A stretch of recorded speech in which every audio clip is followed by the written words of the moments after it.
when I called you is I want to actually know, like, are you calling these leads from your phone? Are you using a Yeah. dialer? Yeah. Are you using Go High Level? Like, what works? Because I hear from so many different people, like, hey man, dialers suck. The numbers, the Yeah. scam, and then I hear a phone number. So what are, because I look at your sheet and our team looks at your sheet all the time, and we see that you do book appointments.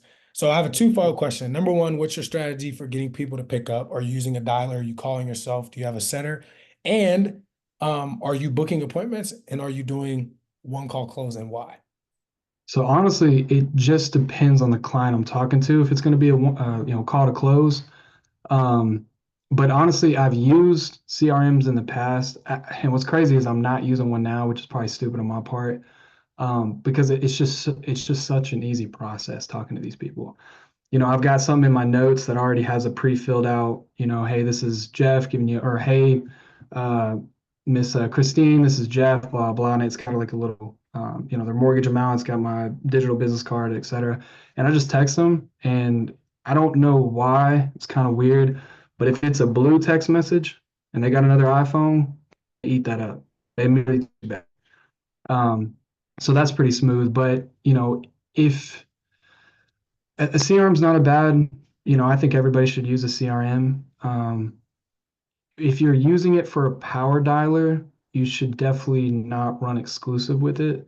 You should get something that has, more on the long lines for text drip or drip texting, like close or turbo text or high go level or something like that.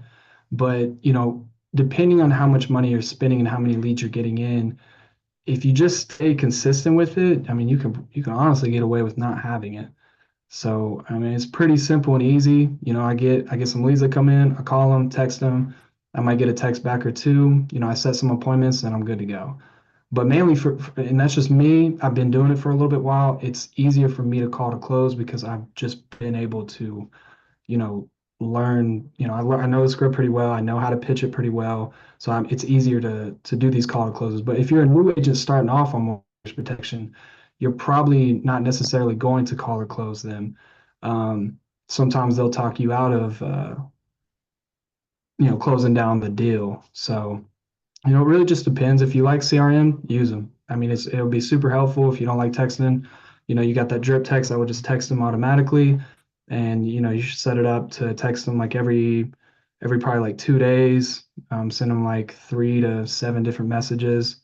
Um, but yeah, mainly, I'm not gonna lie. I usually call to close. I like to call to close for the most part.